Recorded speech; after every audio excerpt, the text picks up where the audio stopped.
It began as a night of diplomacy and glittering jewels, but it ended as the quiet collapse of Queen Camilla's power.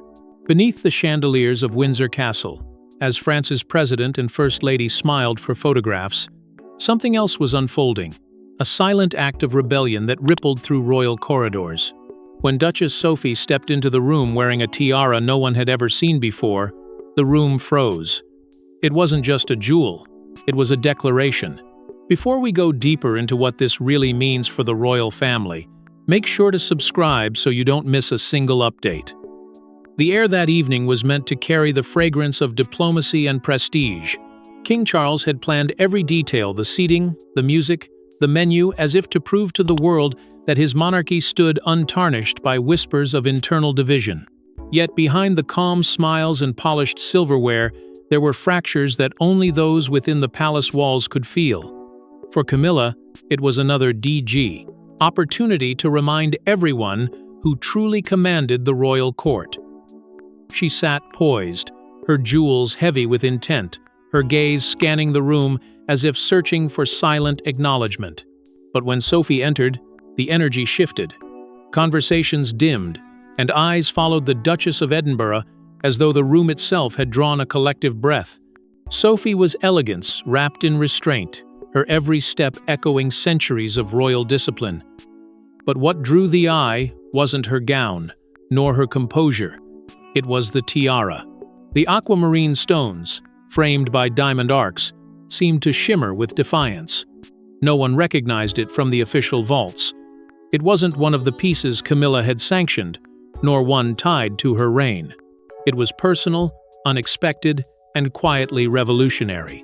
The Queen's expression hardened, her practiced smile faltering just long enough for the cameras to miss, but not long enough for the courtiers to forget. The choice of jewelry within the royal household has never been about beauty.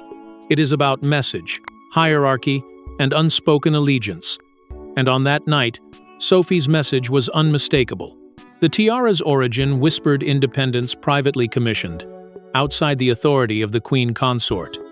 It was a symbol of autonomy, a gesture that broke centuries of quiet submission among the royal women. The design itself carried echoes of Queen Elizabeth's most treasured motifs, invoking loyalty not to the crown that sat upon Camilla's head, but to the legacy that once graced the late Queen's reign.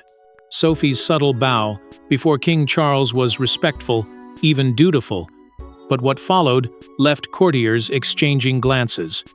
She did not curtsy to Camilla. Instead, her gaze shifted toward Catherine, the Princess of Wales, and a smile, brief but deliberate, passed between them. It was the kind of gesture that required no words. In that instant, the old order trembled. Every royal watcher in the hall, from the aides who served the wine to the foreign guests seated along the banquet table, felt the chill of change. Camilla tried to recover her poise, lifting her glass in a silent toast, but her authority had already been challenged not by confrontation, but by symbolism. The hierarchy that had kept her secure was unraveling under the soft gleam of a tiara that she did not control. The meaning was clear. Sophie had aligned herself with Catherine, the woman the nation adored, and the one many already saw as the monarchy's future. And as the string orchestra swelled in the background, Sophie's calm presence overshadowed the Queen's forced serenity. In that grand hall of marble and history, one quiet act had redrawn the lines of royal allegiance. The applause that followed the king's speech was polite, measured, but beneath it lingered an unspoken realization. A quiet storm had begun, and its first lightning strike came in the form of diamonds and aquamarine. But as the applause faded and the glasses clinked, a chilling truth echoed through the palace halls. This tiara wasn't chosen for beauty, but for battle. No royal accessory is ever accidental. Behind Duchess Sophie's serene smile lay months of planning, whispers, and permission slips guarded like state secrets. That aquamarine tiara, its diamonds arranged in wave-like arcs, wasn't just decoration. It was coded language. And for those fluent in royal symbolism, it screamed one message loud and clear. The monarchy now belongs to Catherine. Within the royal family, jewelry has always been more than mere adornment. It's a declaration of power, a language of inheritance, and a silent oath to loyalty. Every gemstone, every engraved pattern, carries meaning shaped by generations of monarchs. But Sophie's choice to wear that particular tiara wasn't about fashion or formality. It was a message carved in light. Royal insiders understood the weight of such a decision. The aquamarine centerpiece, shimmering in calm defiance, symbolized clarity and truth, the very virtues Queen Elizabeth II embodied throughout her reign. Sophie's decision to bring it into public view wasn't simply about paying homage to the late Queen. It was about resurrecting her values and aligning them with Catherine, the woman many now saw as her rightful successor in spirit. The act was subtle yet deliberate. That tiara hadn't come from Camilla's hand, nor had it been authorized by the palace's official jewel custodian. It was a personal piece, privately commissioned years prior, and kept out of the Queen Consort's reach. In doing so, Sophie violated an unspoken rule of royal hierarchy that all jewels worn at state banquets must be pre-approved through the Queen's office. The choice was a quiet rebellion, but one that resonated through the very walls of Windsor. The tiara's design, with its curves and drops, mirrored a pattern once favored by Queen Elizabeth herself, a style that had been notably absent since her passing. Experts, who studied the images of the event, noted its uncanny resemblance to motifs found in Elizabeth's personal collection, which had been deliberately kept out of Camilla's possession. It was as though Sophie had reached back through history to draw strength from the crown's original matriarch, bypassing the woman who now sat upon the throne. The timing could not have been more intentional. On a night meant to symbolize diplomatic unity between Britain and France, Sophie's decision to wear the aquamarine diadem created a quiet fracture at the top. To the untrained eye, it was elegance, but to those who knew the language of power, it was open defiance. Her decision was less about jewels and more about succession, about ensuring that Catherine's rising influence would no longer be shadowed by Camilla's claim to authority. By standing alongside the king and wearing a symbol of the late Queen's ideals, Sophie positioned herself not as a subordinate, but as a guardian of the Santardens, monarchy's moral continuity. Behind closed doors, whispers spread quickly. Palace aides who understood the unspoken protocols began trading cautious glances. The staff assigned to the royal vault reportedly received late-night calls asking for verification of the tiara's origin. When the truth emerged that it hadn't been sourced from Camilla's curated collection, murmurs turned into quiet alarm. "She's made her move," one insider was overheard saying, while another remarked, "The Queen no longer controls what glitters." By dawn, the phrase "Camilla has lost control of the vault" was circulating among the palace's inner staff, signaling a monumental shift in perception. Camilla's fury, though carefully veiled in public, was palpable to those seated near her that night. The tension between the two women was no longer contained within royal etiquette. For years, Camilla had ruled the realm of jewels and presentation, curating every crown, brooch, and heirloom that crossed the public eye. But Sophie's defiance, quiet yet calculated, shattered that illusion. The tiara had become more than an ornament. It was a declaration of loyalty to Catherine, a whisper to the people and the palace alike that the monarchy's heart no longer beat under Camilla's command. And as Camilla forced her smile for the cameras, what she saw glittering across the table wasn't just a jewel, it was the proof that her throne was no longer hers alone. Behind her calm exterior, Queen Camilla's fury simmered like molten gold. Every flash of the cameras, every sparkle from Sophie's tiara was another blow to her authority. For the first time since her coronation, Camilla realized the royal women she thought she controlled were now united against her. The banquet hall may have echoed with polite laughter and clinking glasses, but within Camilla, a storm was forming, one that threatened to consume her composure. The moment Sophie entered the room, wearing the tiara that was never supposed to exist under Camilla's reign, her heart sank beneath the weight of humiliation. Eyewitnesses later recalled that her expression tightened, her jaw locked, and her hand clutched her wineglass so firmly that her knuckles whitened. What should have been an evening of diplomatic triumph had turned into a silent public defeat. Every camera flash that captured Sophie's radiant confidence only deepened Camilla's dread. She could sense it, the subtle shift in allegiance, the quiet rebellion brewing behind the smiles. Camilla's rule had never depended on affection. It was built on control. She managed her influence through quiet manipulation, setting dress codes, approving jewelry choices, and ensuring seating arrangements reflected her dominance. Even the smallest details of royal appearances had to pass through her.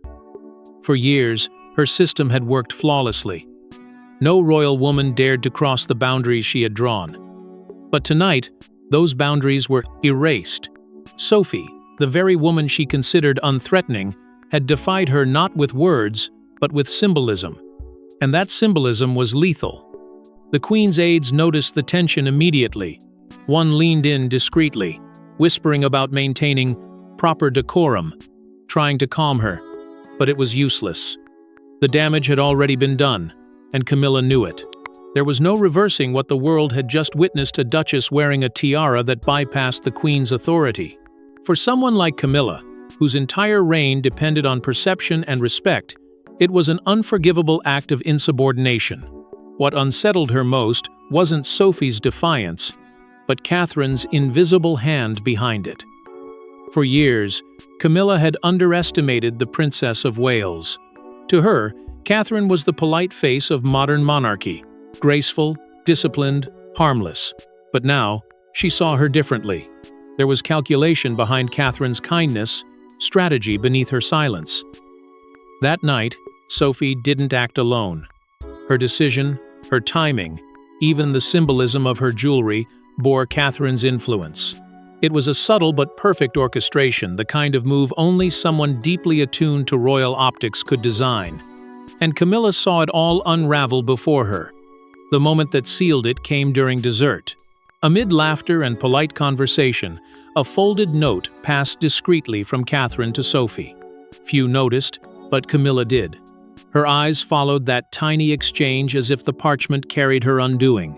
Sophie read it quietly, her lips curving into a composed smile, a smile that Camilla could never match.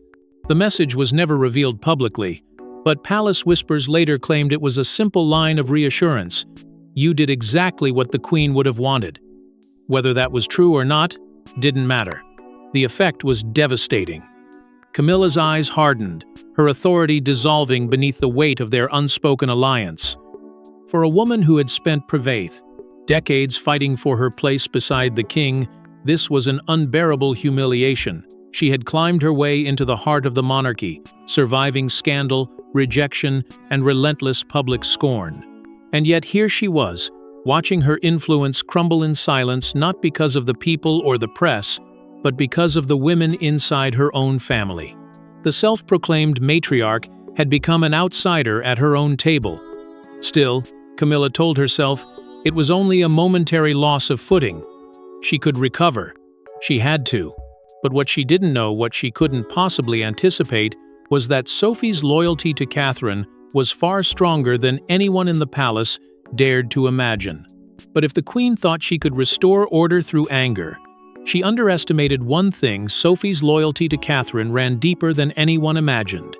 In a monarchy built on rivalry, they chose sisterhood. Duchess Sophie and Princess Catherine, two women from ordinary roots who walked into royal chaos and emerged as its moral compass. While Camilla played politics, they played legacy. The tiara was never just about jewels. It was about two women quietly rewriting the royal code, one act of loyalty at a time. Catherine's illness had cast a long shadow across the monarchy, leaving a void in both public image and private balance.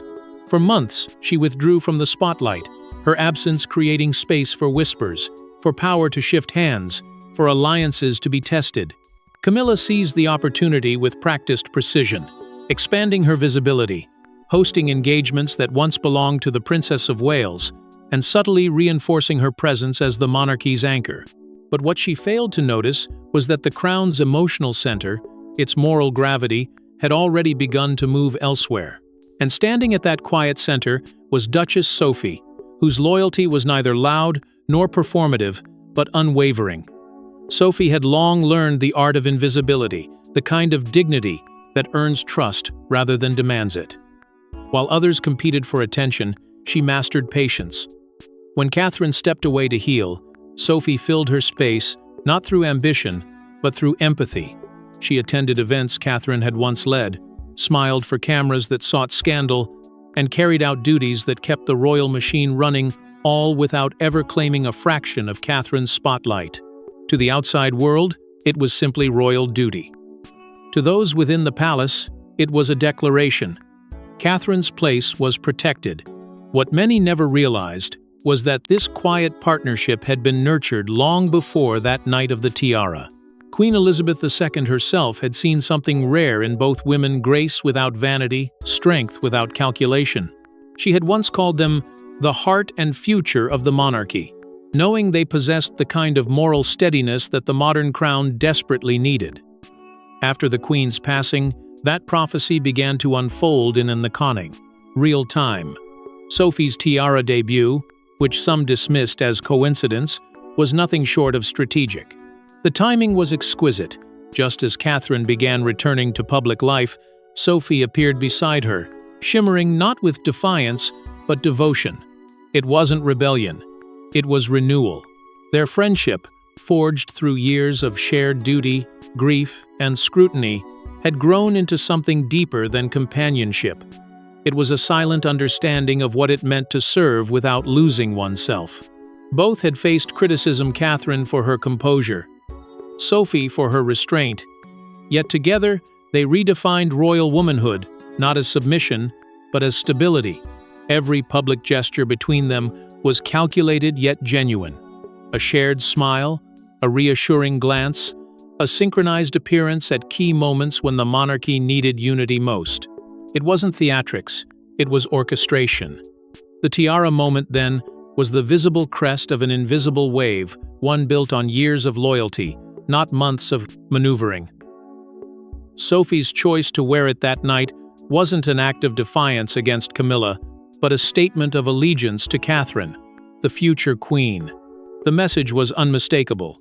This monarchy, stripped of pretense and politics, belonged to the women who carried its soul, not its title. The British public sensed it instantly. Social media erupted with admiration. Headlines declared, "A new era of sisterhood," and commentators spoke of Catherine's quiet protector. Together, they symbolized something the monarchy hadn't seen in decades: compassion paired with conviction. And as they stood side by side in the weeks that followed, it became clear that they weren't just surviving royal politics, they were reshaping it. They embodied continuity, where others chased control. They represented loyalty in a world that valued leverage, and more than anything, they reminded Britain that the future of the crown didn't rest on who wore it, but on who upheld its meaning. But unity among women in the palace always comes at a cost, and the Queen's courtiers were already preparing their counterattack. Camilla wasn't one to surrender quietly. In the days following the banquet, the Queen's private secretary summoned advisors to restore decorum and reclaim lost authority. But within those secret meetings, cracks deepened. Even Charles's closest aides began questioning why Camilla's name stirred unease while Catherine's drew admiration. The battle for influence was no longer behind closed doors, it was in the crown's shadow. The palace entered a strange silence, the kind that signals turbulence beneath calm waters. For Camilla, humiliation was never an option. Her pride, forged through decades of scrutiny and scandal, refused to bow to symbolism or sentiment. She believed power could be reclaimed through structure, through the rules that had once kept everyone else in line. So, she acted the only way she knew how, by tightening control. Her first order was subtle but sharp, a complete review of the royal jewelry registry. On paper, it was routine inventory. In reality, it was retaliation. Every tiara, every heirloom, every historical piece was to be accounted for, including the one Sophie had worn. Palace staff understood the message clearly. Camilla intended to re-establish dominance, even if it meant rewriting who had permission to shine. Rumors began spreading among the courtiers almost immediately. "The Queen wants Sophie's tiara logged," whispered one aide, while another claimed the order came with an undercurrent of accusation. the move backfired before it even began. By demanding an inquiry into something as delicate as royal jewels, Camilla unintentionally reignited the story she wanted to bury. The public caught wind of a dispute in the vaults, and tabloids turned it into a headline war. Social media was merciless. Commentators praised Sophie for her humility and elegance, while painting Camilla as insecure and controlling. The very authority she tried to reclaim slipped further from her grasp. Meanwhile, King Charles, already burdened by illness and the growing fractures within his family, grew weary of the conflict. Those closest to him noticed a quiet resignation in his tone, a tiredness that came from years of managing egos under a crown that never allowed peace. He avoided confrontation, choosing instead to delegate responsibilities not to his wife, but to those he trusted most. And increasingly, that circle included his sister, Princess Anne, and his daughter-in-law, Catherine. To outsiders, it was administrative practicality. To those within the palace, it was an unmistakable realignment of power. The atmosphere within royal walls split like a cracked mirror. Insiders began referring to two courts. One operated from Buckingham Palace, orbiting around Camilla's dwindling influence, focused on formality and protocol. The other pulsed quietly from Kensington Palace, where Catherine and William reigned in all but name. Their court was modern, compassionate, and efficient. It wasn't about grandeur, it was about connection, and the people noticed. Public opinion began to shift dramatically, with polls showing rising admiration for Catherine and Sophie as symbols of authenticity and grace. To many, they represented the monarchy's renewal, soft-spoken, sincere, and untarnished by the bitterness that seemed to follow the Queen. Even those once loyal to Camilla began to waver. Her long-standing allies, once fierce defenders of her image, started questioning her judgment. Some saw her fixation on jewels and status as outdated, tone-deaf to a generation that valued relatability over rank. In private corridors, quiet conversations grew bolder. "Her reign," one insider murmured, "already feels like it's entering its twilight." The words spread like wildfire. For a woman who had spent half her life fighting for legitimacy, that whisper twilight was more cutting than any headline. And yet, even as she smiled for photographers and delivered rehearsed words of unity, Camilla could feel it, her authority slipping away in inches, not from rebellion, but from irrelevance. The monarchy she once sought to control was evolving without her. The image of Catherine and Sophie, radiant and serene, haunted her far more than any public critique, for they represented everything. She was not beloved, uncontroversial, and secure in their purpose. Still, Camilla's intuition, sharp and seasoned, told her something else was brewing. Rumors had surfaced of a sealed royal document, one written by the late Queen Elizabeth herself, long before her death. It was said to contain directives about the future of the monarchy, instructions for a moral rather than political succession. The whispers grew louder, more persistent, more dangerous, but it wasn't until that hidden royal document resurfaced, one written by the late Queen herself, that Camilla's worst fears became undeniable. Long before her passing, Queen Elizabeth II had quietly written a sealed directive meant only for her successors. It wasn't a will, it was a roadmap for the monarchy's soul. When excerpts from that letter reached the wrong hands after the banquet, whispers spread like wildfire. It named the women she trusted most to preserve the crown's dignity, and Camilla's name wasn't among them. The revelation struck at the very foundation of royal order. This wasn't about inheritance or titles, it was about identity. Within the sealed directive, the late Queen had outlined what she believed would safeguard the monarchy's moral compass long after her reign had ended. Her words were said to be elegant, yet firm, filled with the wisdom of a woman who had carried the crown longer than anyone in history. The tone of the document made one thing unmistakably clear. The future of the British monarchy did not rest on lineage alone, but on character, on those who embodied selflessness over self-importance. The directive, written in her own hand, reportedly emphasized women of steadfast humility and public devotion as the true torchbearers of the crown. It named 3 figures who had consistently shown that spirit: Princess Anne, Princess Catherine, and Duchess Sophie. Notably absent was Camilla, whose reputation, however rehabilitated in the public eye, had never truly earned the Queen's unconditional trust. For Elizabeth, loyalty was sacred, and the women she named had proven theirs through service, sacrifice, and silence, not self-promotion. Those who read it were stunned. The late Queen had not simply left instructions, she had left a warning. Sources close to the inner circle claimed that she had foreseen a time when ambition cloaked in entitlement would test the integrity of the crown. That line, subtle yet piercing, was believed to be her way of cautioning against the very behavior she feared might one day corrode the institution from within.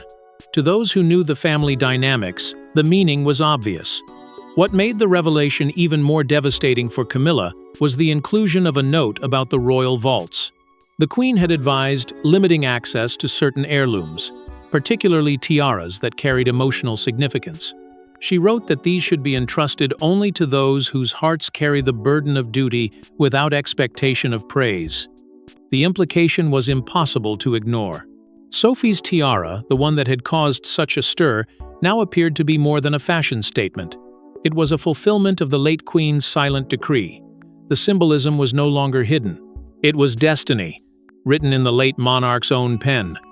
For Charles, the discovery was deeply personal. He had loved and respected his mother to the end, yet reading those words broke something within him. Insiders whispered that he spent hours alone in his private study after learning of the document.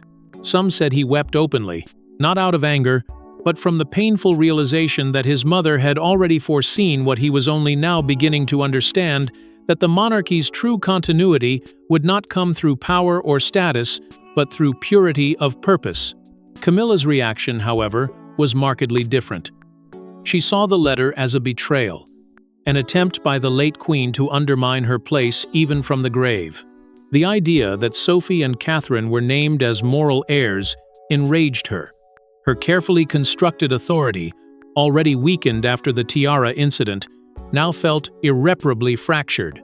What had once been palace whispers turned into open defiance among courtiers who began citing Her Majesty's directive in quiet justifications for their shifting loyalties.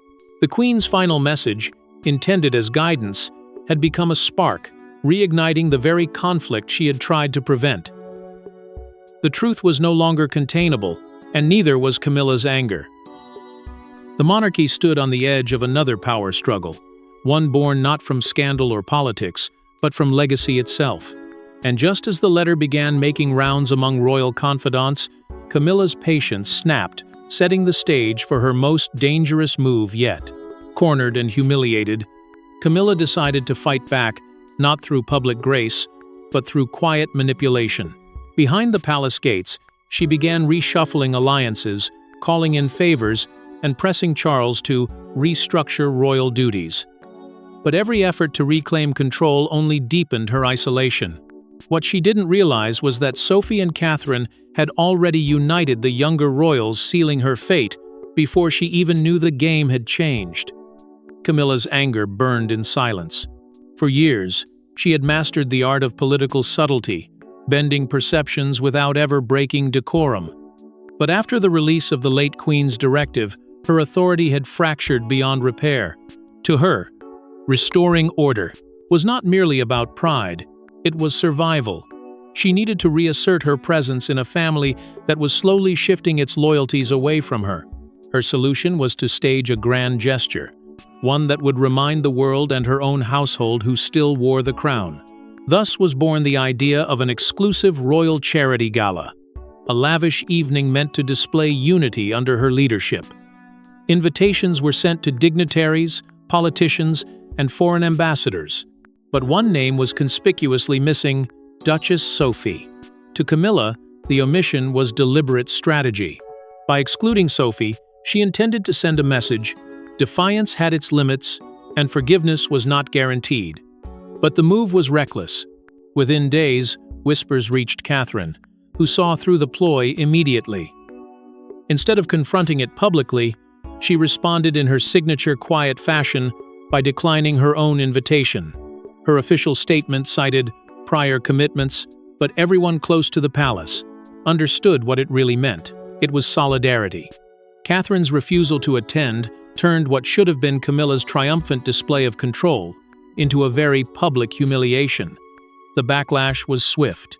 Senior aides, weary of the Queen's growing obsession with optics, leaked details of her event to the press. Articles soon appeared describing a desperate attempt to consolidate influence and painting her as insecure, controlling, and disconnected from the tone of a modern monarchy. Camilla, once applauded for her resilience, now found herself portrayed as a relic of an old order, struggling to keep relevance in a new royal landscape. Every headline that praised Catherine and Sophie as the dignified heart of the crown was another dagger in her side. Prince Edward, known for his measured composure, finally intervened. In a rare private confrontation, he urged his sister-in-law to stop weaponizing the Queen's legacy for her own insecurities. According to those present, his words were firm but respectful. The late Queen built her reign on grace, not grievance. Respect that, for her sake. It was a warning Camilla could not ignore, yet it only deepened her resentment. For a woman who had fought a lifetime to escape the shadow of scandal, being lectured by the quietest royal felt like an insult too great to bear. Public sympathy, once cautiously balanced, shifted decisively toward Catherine and Sophie. The narrative was no longer about rivalry. It had become about righteousness. The Duchess and the Princess represented humility, stability, and continuity, everything the people wanted the monarchy to stand for. Camilla's image, despite all her efforts, began to dissolve under the weight of her own reaction. Even Charles, who had long defended her, started to recognize the damage. Advisors close to the king noticed subtle but undeniable changes. Her public schedule reduced, her appearances shortened, and her speeches filtered. The official reason was health and fatigue. But behind palace walls, everyone knew the truth: the king was quietly creating distance. For the first time, Camilla stood truly alone. The very institution she had fought to lead was slipping from her grasp. Her influence, once enforced by fear and precision, now crumbled under unity and compassion, the very qualities she had underestimated. Every attempt to strike back only strengthened her rivals, and every whisper of defiance only exposed her fragility. But the monarchy had one last test to face, and it came not through confrontation, but through coronation-level spectacle. It was supposed to be a routine engagement, a royal commemoration, honoring the late Queen's legacy. Yet when Catherine and Sophie arrived side by side, wearing jewels once reserved for Elizabeth herself, the symbolism was unmistakable. Cameras flashed, crowds erupted, and suddenly the monarchy's future was visible in two radiant faces. Camilla, absent due to illness, became a ghost in her own reign. The people had chosen their queen, and it wasn't the one crowned. The day began quietly, with little expectation beyond solemn remembrance. Yet, as the crowd gathered, something extraordinary unfolded. Catherine's ensemble was deliberate. The George VI sapphire necklace, once treasured by Queen Elizabeth II, rested against her collarbone, glimmering with quiet power. Beside her, Duchess Sophie's aquamarine tiara caught the morning light, creating a mirror-like harmony between the two women. It was not coincidence. It was a declaration, a visual alliance linking the past to the future, the late Queen's legacy to the women who now carried her spirit forward. Every detail of that appearance felt orchestrated by destiny rather than design. Observers later called it the soft coronation. In that moment, titles ceased to matter. The people's reverence shifted naturally toward the women who had earned their place not through privilege, but through purpose. Catherine and Sophie represented what the monarchy had forgotten for too long: humility, loyalty, and service without ego. Together, they embodied the grace that once defined Queen Elizabeth herself. It was no longer about crowns or ceremonies. It was about continuity, character, and courage. The quiet power of women who led not by proclamation, but by example. Across the world, images of their united presence flooded television screens and front pages. "The new faces of the monarchy," declared the headlines. Analysts spoke with awe, calling it the most pivotal royal moment since the Queen's passing. For once, the British people didn't see division or scandal, they saw strength. They saw two women standing not above the nation, but with it. Catherine, the poised Princess of Wales, and Sophie, the steadfast Duchess of Edinburgh, had done what no decree or speech could achieve. They had restored faith in the crown.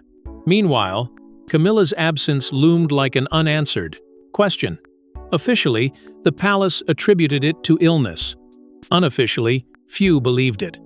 The timing was too precise, the silence too convenient. Within the palace walls, her absence was interpreted as withdrawal, a retreat from a battle already lost.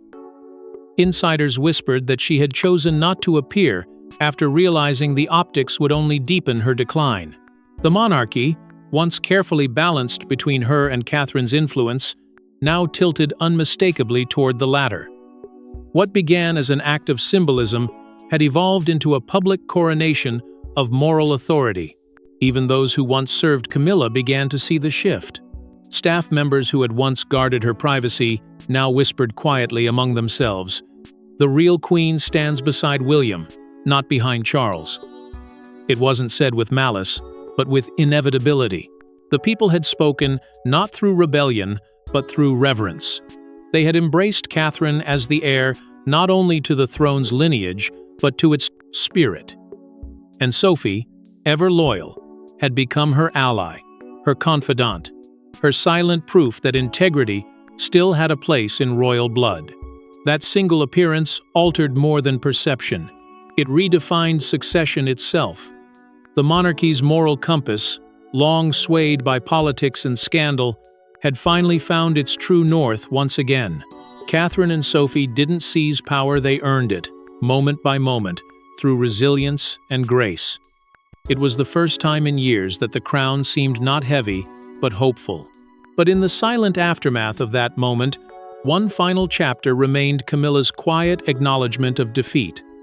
No announcement came, no statement, no scandal, just silence.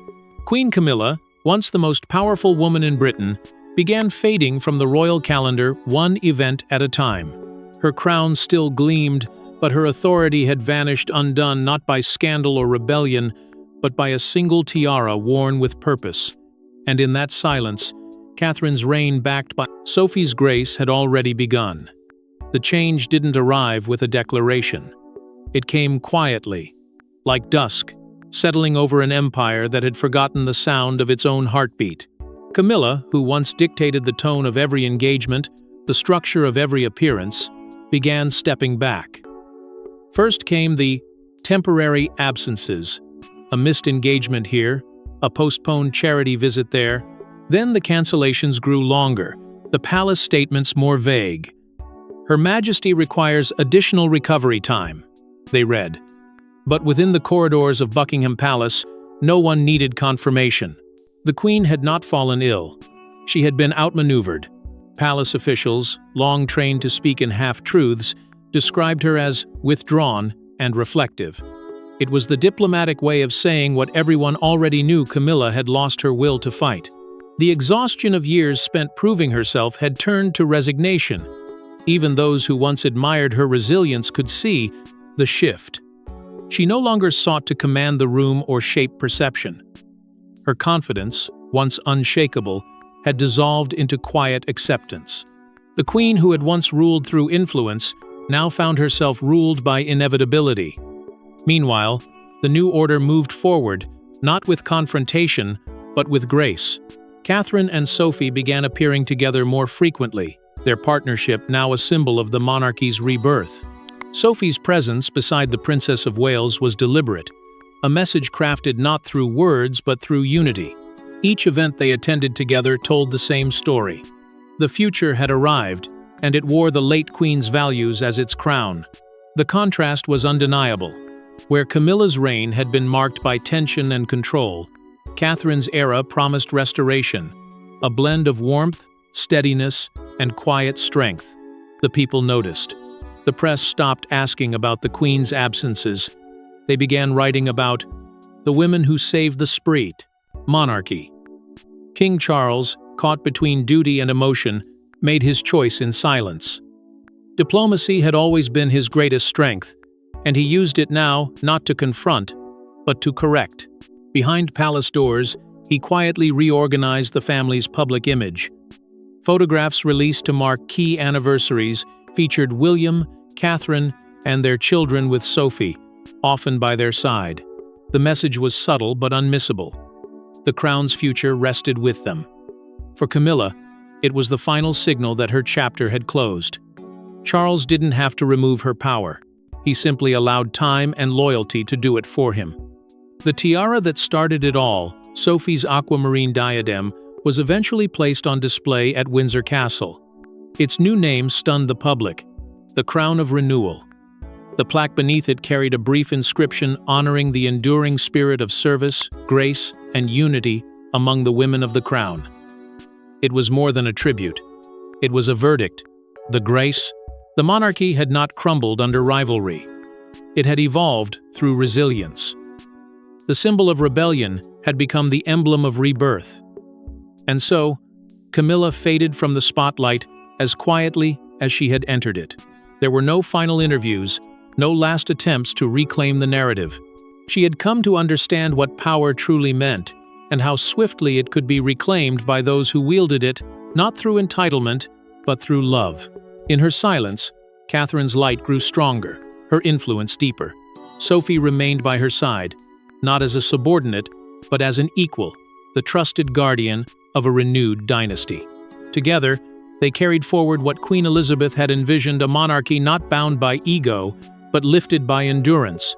And so, as history turns its page, one truth remains power. In the British monarchy no longer glitters from crowns, but from courage.